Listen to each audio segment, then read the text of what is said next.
Bismillahirrahmanirrahim. Assalamualaikum warahmatullahi wabarakatuh.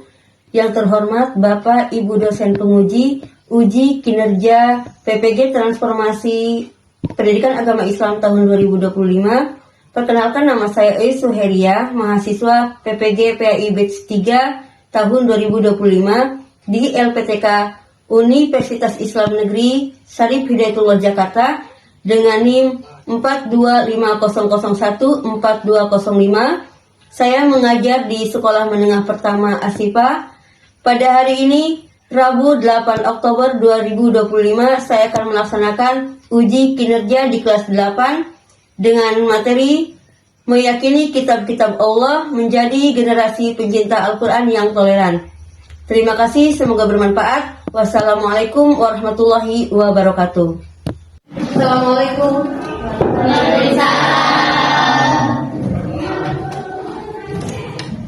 Baik anak-anak, ikutin ibu. Kita salam dulu dan seperti biasa salamnya kita nyanyikan. Assalamualaikum, apa kabar? Baik. Assalamualaikum, apa kabar?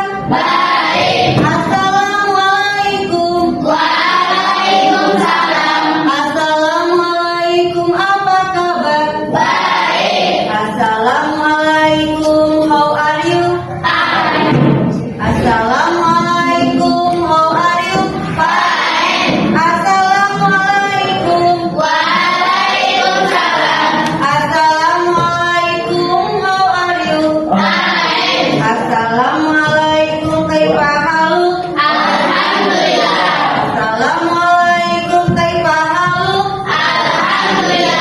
Assalamualaikum. Waalaikumsalam. Assalamualaikum, kaifa haluk? Alhamdulillah. Baik anak-anak sekalian, sebelum kita lanjutkan, kita sama-sama berdoa dulu agar materi yang akan kita bahas hari ini, yang akan kita pelajari hari ini berjalan dengan lancar, dengan hikmat. Kita baca doa bareng-bareng. Tahun semuanya. A'udzubillahi minasyaitonir rajim. Bismillahirrahmanirrahim. Rabbi sholli birahmatika ya arhamar rahimin. Shadaqallahul azim. Baik, sekarang ibu akan memeriksa kerapihan dulu. Siapa yang dikeluarkan bajunya? Masukkan dulu rapin. Berdiri, siapa yang dikeluarkan bajunya? Masukkan dulu Akmal. Ayo rapikan dulu bajunya. Siapa yang nggak pakai kaos kaki? Nanti dia besok-besok pakai kaos kaki ya, biar rapi. Tempat duduknya luruskan, jangan sampai ada yang tidak teratur. Luruskan. Udah lurus, udah rapi semuanya? Udah rapi semuanya? Udah.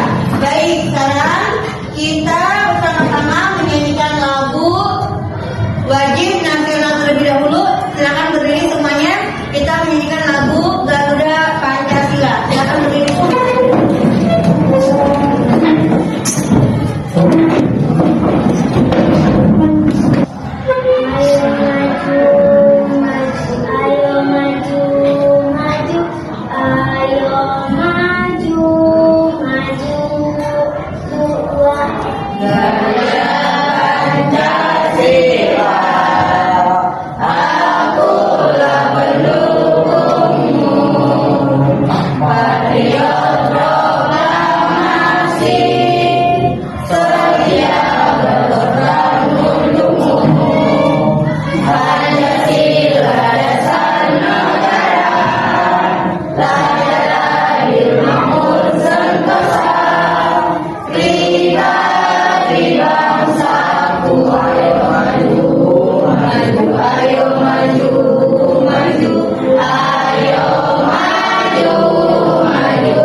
di dalam sholat.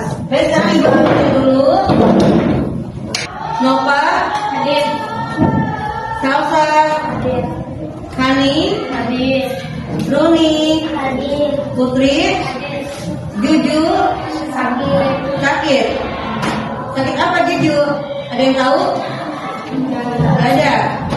Najwa, Nita, Hadir. Ilham, Sabar. Alfa, Aisyah, sakit. Sakit apa Aisyah? Ada yang tahu? Salwa, Sofi, Hadir. Rohman, Anis, Olive, Andi, Akmal, Rian, Hadir. Ejan, Asep, Rifal. Baik, itu tadi ya, ada beberapa yang tidak hadir dikarenakan ada yang sakit dan ada juga yang alfa. Kita doakan untuk yang sakit, semoga Allah segera angkat penyakitnya. Mohon diperhatikan, pada minggu lalu kita telah membahas tentang rukun iman ya. Ibu di sana waktu pas minggu lalu menyebutkan rukun iman. Masih ingat rukun iman itu ada berapa? Ada 6. Baik, rukun iman itu ada 6. Masih ingatkan rukun iman yang pertama apa? Satu, iman kepada Allah. Dua, iman kepada malaikat. Yang ketiga, iman kepada kitab. Yang keempat, iman kepada para rasul. Yang kelima, iman kepada hari kiamat. Dan yang keenam, iman kepada kita semuanya masih ingat ya. Itu semuanya wajib kita imani. Materi yang akan kita bahas pada hari ini itu ada di dalam rukun iman, salah satunya yaitu rukun iman yang ketiga. Apa isinya? Iman kepada kitab Allah Subhanahu wa Ta'ala. Nah itu. Coba sebelumnya ya, siapa yang tahu? Kalian kan nyebutin tadi iman kepada Allah, iman kepada malaikat, iman kepada kitab, iman kepada rasul, iman kepada hari kiamat, kemudian iman kepada qadar dan qadar. Nah, sekarang mau tanya ke kalian, siapa yang ingat atau siapa yang tahu apa arti iman baik menurut bahasa maupun menurut istilah? Kira-kira apa? Siapa yang tahu? Ajukan tangannya. Oke, Nita, silakan.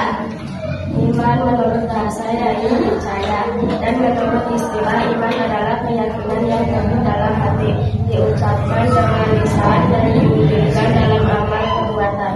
Baik, bagus sekali ya. Jadi iman itu artinya percaya. Sedangkan iman menurut istilah itu artinya meyakini dalam hati, mengucapkan dengan lisan dan mengamalkannya dengan anggota badan ya. Semuanya ditunjukkan bahwa kita itu beriman kepada Allah ya Subhanahu wa Ta'ala. Baik anak-anak, di sini sebelum ke materi pembelajaran hari ini ya, silakan dilihat oleh kalian. Maaf layarnya di sini kurang jelas dilihat.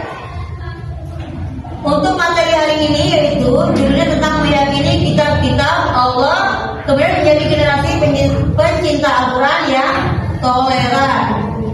Di sini tujuan pembelajaran kita hari ini yang pertama menjelaskan pengertian iman kepada kitab-kitab Allah, ya. Yang kedua menyebutkan nama kitab Allah yang wajib diimani. Yang ketiga menjelaskan fungsi dan hikmah beriman kepada kitab Allah. Dan yang keempat menunjukkan sikap pencinta Al-Quran yang toleran. Di sini ada pengertian kitab, ya, perhatikan. Kitab Allah adalah wahyu Allah kepada para rasulnya sebagai pedoman hidup. Beriman kepada kitab Allah berarti meyakini kebenaran seluruh wahyunya. Kemudian ada juga di sini kitab-kitab Allah yang wajib diimani. Ada kitab apa aja? Ada yang ingat? Atau mungkin ada yang pernah dengar? Kitab apa aja mungkin ini ya? 1 kitab Taurat, 2 kitab Injil, Ya. 3 kitab Zabur, Ya. 4 kitab Al-Quran. Iya, betul sekali. Tepuk tangan untuk nih, ya. Nah, jadi kitab yang wajib diimani itu ada 4. Yang pertama, Taurat, Zabur, Injil, dan Al-Quran, ya. Nah, kemudian setelah itu ada penjelasan tiap kitab. Di sini ada yang pertama Taurat, Zabur, Injil, dan Al-Quran masing-masing memiliki apa? Tujuannya ya masing-masing. Selanjutnya ada juga fungsi beriman kepada Allah. Yang pertama sebagai pedoman hidup manusia, yang kedua sumber hukum dan kebenaran, yang ketiganya menumbuhkan keimanan dan ketakwaan, yang keempat menghindarkan manusia dari kesesatan. Nanti Ibu akan tunjukkan video ya, video pembahasan materi. Nanti kalian tinggal menyimak di situ. Dan setelah dipertontonkan atau dipertunjukkan videonya, nanti Ibu akan bagikan LKPD ya, dan itu nanti dikerjakan oleh kalian secara berkelompok ya. Jadi ini tugasnya bukan mandiri, melainkan tugas kelompok. Nah, untuk videonya, tapi sebelumnya Ibu akan bagikan LKPD-nya dulu ya. Kelompok 1 yang mana? Kelompok 1, kelompok 2,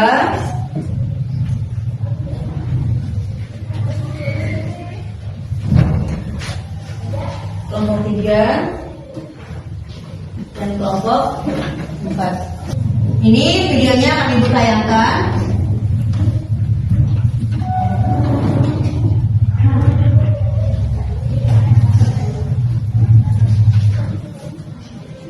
Silakan disimak sama-sama ya, jangan sampai ada yang ngobrol.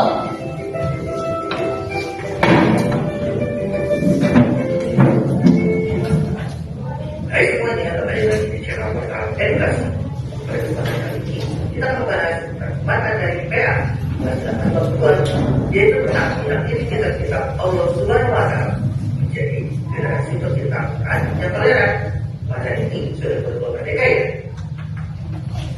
Kita mulai dengan iman kepada kitab Allah. Iman secara bahasa berarti pengakuan atau al-iqrar, yang melainkan sikap menerima atau al-qabul dan turut atau al-izan. Kita kasih dari istilah iman berarti membenarkan dengan hati, mengikrarkan dengan lisan, dan membuktikan dengan perbuatan. Jadi iman kepada kitab Allah Subhanahu wa Ta'ala adalah membenarkan bahwa Allah Subhanahu wa Ta'ala mempunyai kitab-kitab yang diturunkan kepada para rasul. Selanjutnya, nama kitab-kitab Allah. Kitab adalah wahyu Allah yang disampaikan kepada para rasul, yang dikumpulkan dalam satu kumpulan itu menjadi kumpulan wahyu. Nah, kitab Allah Subhanahu wa Ta'ala yang diturunkan kepada rasul yang 4. Ada kitab Taurat, Zabur, Injil, dan Al-Quran. Kitab Taurat adalah kitab yang diturunkan oleh Allah Subhanahu wa Ta'ala kepada Nabi Musa alaihissalam, sebagaimana Allah Subhanahu wa Ta'ala berfirman dalam Quran surat Al-Maidah ayat 44 bahwa kitab Taurat merupakan petunjuk bagi Nabi Musa alaihissalam dan nabi-nabi dari Bani Israel sesudahnya sampai kepada Nabi Musa alaihissalam. Kemudian kitab Zabur adalah kitab yang diturunkan oleh Allah Subhanahu wa Ta'ala kepada Nabi Daud alaihissalam untuk kaum Bani Israel. Di dalamnya terdiri dari 150 surat yang berisi nasihat-nasihat, hikmah, pujian, dan sentimen kepada Allah Subhanahu wa Ta'ala. Selanjutnya kitab Injil adalah kitab yang diturunkan oleh Allah Subhanahu wa Ta'ala kepada Nabi Isa alaihissalam. Di dalamnya merupakan penyempurnaan isi Taurat yang telah berakhir masa berlakunya. Selain itu, untuk membenarkan kitab-kitab Taurat yang mengandung nilai-nilai yang dapat menyelamatkan umatnya dari kesesatan dan amal perbuatan. Oke, demikian tadi penjelasan tentang materi ajar yang kita pelajari hari ini ya. Sekarang sesuai dengan LKPD yang Ibu sudah bagikan tadi, lembar soal yang sudah Ibu bagikan tadi ke kalian, silakan kalian isi sesuai dengan pertanyaan, sesuai dengan perintahnya tadi di atas ya, di lembaran itu. Ibu kasih waktu selama kurang lebih 20 menit untuk mengerjakan soal. Ingat, menulisnya harus gantian dengan temannya ya. Artinya tidak boleh satu orang aja. Silakan nanti setelah kalian selesai mengerjakan tugas dan kemudian ibu bilang selesai, harus ada perwakilan 2 orang dari masing-masing kelompok untuk maju ke depan untuk presentasi. Nah, silakan dikerjakan mulai dari sekarang. Silakan kerjasama ya. Jadi di situ nanti kalian jawabannya itu karena yang ibu bagikan yang KPD itu tentang kitab-kitab yang kalian tulis, yaitu yang pertama ditujukan kepada Nabi siapa, kemudian yang kedua di negara mana, yang ketiga itu bahasa yang digunakan, bahasa apa, dan yang terakhir isi kandungan dari masing-masing kitab itu apa. Silakan.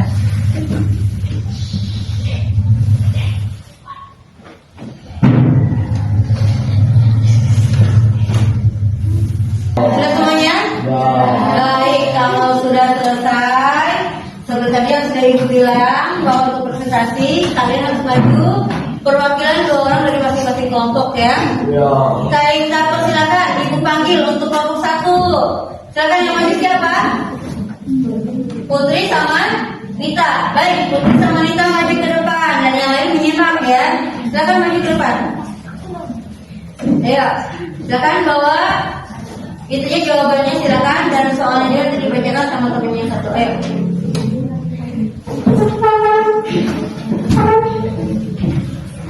Silakan berdiri di samping kanan ibu ya. Siapa yang baca soalnya? Kita. Ya, silakan kita. Yang lain tolong simak, jangan yang ngobrol. Ya, betul. Jelaskan tentang kitab Taurat. Taurat diturunkan kepada Nabi Musa di bumi Sinai atau Sirna, Mesir pada abad ke-17 sebelum Masehi. Di Gunung Sinai, Nabi Musa berpuasa selama 30 hari, yang kemudian disempurnakan menjadi 40 hari. Pada momen inilah Nabi Musa menerima wahyu dari Allah, yakni kitab Taurat sebagai petunjuk untuk Bani Israel. Bahasa kitab Taurat yaitu Ibrani. Bahasa ini digunakan oleh Bani Israel atau kaum Yahudi untuk berkomunikasi sehari-hari. Ya, lanjut. Pokok-pokok ajaran kitab Taurat atau 10 perintah Tuhan sebagai petunjuk bagi Bani Israel adalah sebagai berikut. 1. Perintah meyakini keesaan Tuhan yaitu Allah. 2. Perintah untuk tidak menyembah berhala patung. 3. Perintah untuk tidak menyebut nama Allah dengan sia-sia. 4. Perintah untuk mensucikan hari Sabtu dari kegiatan duniawi dan mengisi dengan aktivitas beribadah. 5. Perintah untuk berbakti kepada orang tua. 6. Perintah atau larangan membunuh sesama manusia. 7. Perintah atau larangan berbuat zina. 8. Perintah atau larangan mencuri. 9. Perintah atau larangan menjadi saksi palsu. 10. Perintah atau larangan mengambil hak orang. Iya. Sudah selesai. Baik, silakan duduk kembali dan kita beri tepuk tangan untuk kelompok 1. Alhamdulillah dari semua kelompok sudah berani maju ke depan untuk mempresentasikan tugas yang ibu berikan ya. Walaupun tugas kelompok, tapi tadi kerjasama kan semuanya? Ya. Bagus sekali ya. Jadi di sini yang dinilai sama ibu bukan hanya presentasinya aja kayak gimana, jawabannya gimana, tapi dilihat juga dari kerjasamanya kalian ya. Bikin kelompok seperti ini. Nah, baik anak-anak sekalian ya. Karena materi kita untuk hari ini sampai segini ya. Di sini ibu akan membacakan kesimpulan ya, bahwasanya mengimani kitab-kitab Allah SWT dan menjadi generasi penyita Al-Quran ya yang toleran, itu bahwasanya kita harus benar-benar meyakini, mengimani dan benar-benar mempraktekkan dalam kehidupan kita sehari-hari apa yang ada di dalam Al-Quran, keterangan-keterangan, penjelasan-penjelasan atau tafsir-tafsir yang ada dalam Al-Quran. Kita berusaha untuk mempraktikannya di kehidupan kita sehari-hari ya. Kemudian kita kaitkan dengan akhlak kita, dengan azan kita, ya kan, bagaimana cara kita untuk mencintai Al-Quran itu tunjukkan. Coba, ketika kita misalnya menunjukkan bahwa kita itu sangat mencintai Al-Quran dengan cara apa? Dengan cara selalu membaca Al-Quran. Baik, selanjutnya untuk refleksinya ya. Jadi belajar meyakini kitab-kitab Allah itu mencintai Al-Quran ya. Sekarang kalian tentunya menjadi semakin tahu bahwa Allah menurunkan wahyu dari kitab-kitab itu dengan maksud agar hambanya menjadi terarah, tidak melenceng kemana-mana. Jadi semuanya terarah sesuai dengan petunjuk yang Allah yang Allah jelaskan di dalam Al-Quran, dalam firman-Nya. Contoh misal ketika kita melaksanakan sholat kita dari mulai niat sampai dengan tahiyat terakhir sampai dengan salam penutup itu semuanya ditegaskan dalam Al-Quran. Hanya praktiknya itu ditegaskan lagi dalam hadis Rasulullah Sallallahu Alaihi Wasallam. Baik anak-anak ya, di sini beriman kepada kitab Allah juga dapat berpengaruh terhadap akhlak kita dalam kehidupan sehari-hari. Untuk membantu kalian menerapkan akhlak mulia ini, kita akan melakukan introspeksi terhadap diri kita masing-masing ya. Di sini ada beberapa pernyataan, kalian tinggal mengucapkan apakah kalian setuju dengan pernyataan yang akan ibu bacakan berikut ya, atau biasa aja, atau mungkin tidak setuju. Kalau yang setuju nanti angkat tangannya, kalau yang tidak setuju angkat juga tangannya, kalau yang biasa-biasa aja angkat juga tangannya. Siap? Nah, perhatikan pernyataan yang akan ibu bacakan sekarang. Perintah-perintah Allah Subhanahu wa Ta'ala seperti sholat dan membaca Al-Quran terkadang terasa berat, namun setelah dilakukan ternyata membuat perasaan menjadi tenang. Ya, coba kira-kira apakah pernyataan ini kalian setujui atau biasa aja atau bahkan tidak setuju? Setuju. Siapa yang setuju angkat tangannya? Oke, ada yang biasa aja? Tidak ada yang tidak setuju? Baik, semuanya setuju ya bahwasanya perintah-perintah Allah Subhanahu wa Ta'ala seperti sholat dan membaca Al-Quran terkadang berat, namun setelah dilakukan ternyata membuat perasaan kita menjadi tenang. Itu yang namanya godaan ya. Jadi kalau kita belum melaksanakan sesuatu, bawaannya apa? Ngantuk, ya kan? Kalau kita lagi main, tanggung seperti itu. Tapi kalau kita udah melaksanakannya, perasaan kita akan lebih tenang lagi. Pernyataan yang kedua, menghargai pemeluk agama lain merupakan salah satu wujud kita menjalankan perintah yang terdapat dalam kitab suci Al-Quran. Diulang ya, perhatikan. Menghargai pemeluk agama lain merupakan salah satu wujud kita menjalankan perintah yang terdapat dalam kitab suci Al-Quran. Apakah kalian setuju dengan pernyataan tadi atau biasa saja atau mungkin tidak setuju? Siapa yang setuju? Siapa yang menghargai? Apakah kita harus menghargai agama lain atau tidak? Harus kan? Berarti setuju kan? Setuju. Siapa yang setuju? Baik, semuanya setuju ya. Pernyataan yang selanjutnya, jangan ada yang ngobrol. Dengan mengetahui keberadaan kitab-kitab yang diturunkan Allah Subhanahu wa Ta'ala, membuat keyakinanku menjadi semakin mantap. Ulang terakhir, dengan mengetahui keberadaan kitab-kitab yang diturunkan oleh Allah Subhanahu wa Ta'ala, membuat keyakinanku menjadi semakin mantap. Kira-kira kalian setuju dengan pernyataan tadi? Setuju? Biasa aja? Tidak setuju? Yang setuju siapa? Yang setuju siapa? Oke, ada yang biasa aja? Biasa aja. Oke, ada yang tidak setuju? Ani tidak setuju. Baik, di sini ya. Jadi kita yang sudah mengetahui keberadaan kitab yang diturunkan oleh Allah, membuat keyakinan itu menjadi semakin mantap. Kita setuju ya, ini baik. Nah, pernyataannya cukup sampai situ.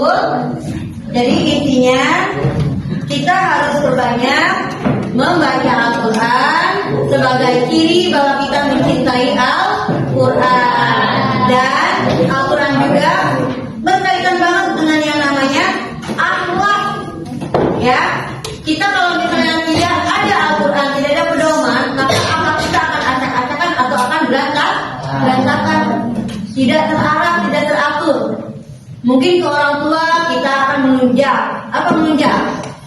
Selalu membantah atau apalagi sampai durhaka. Ke minuman keras, mungkin kita akan minum sepuasnya, ya kan? Kemudian makan makanan yang haram, kita akan makan setiap hari kalau kita tidak berpedoman kepada Al-Quran, ya. Itu jadi fungsi Al-Quran untuk kehidupan kita sehari-hari adalah untuk memperbaiki akhlak kita, ya, untuk mencegah kita dari perbuatan mungkar, dari perbuatan yang keji, ya, yang keji, gitu. Baik, dari sini ada pertanyaan kira-kira? Ada pertanyaan dari kalian? Silakan. Sebelum kita tutup materi ini, silakan ada yang ditanyakan? Tapi masih semangat kan? Masih. Oke, kalau masih semangat, kita berikan tepuk semangat. I am the best. You are the best. We are the best. Yes. Tepuk semangat.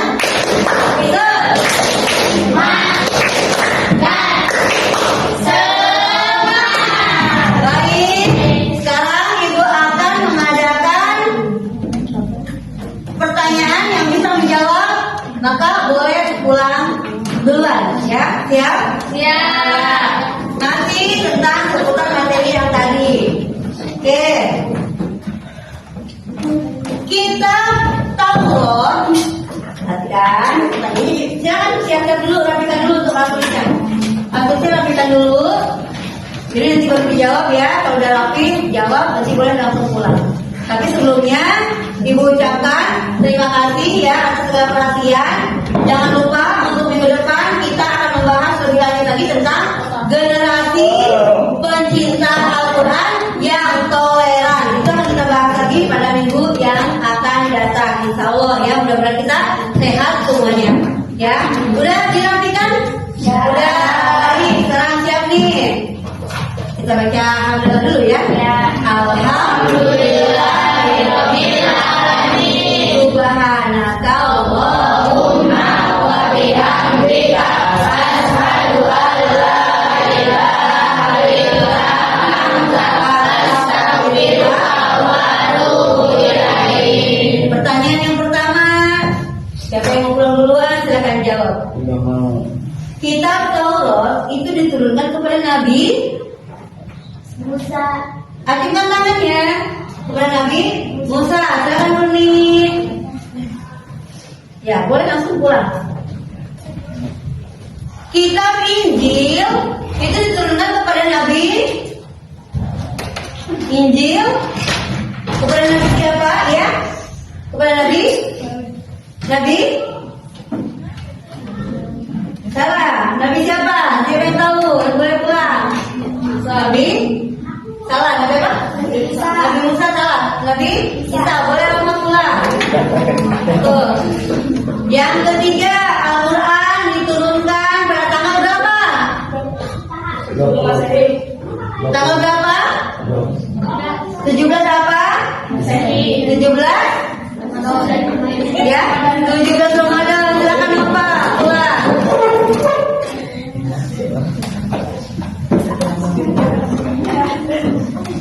Selanjutnya, Al-Quran diturunkan di mana?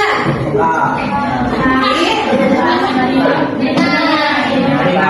mana? Mekah atau Madinah?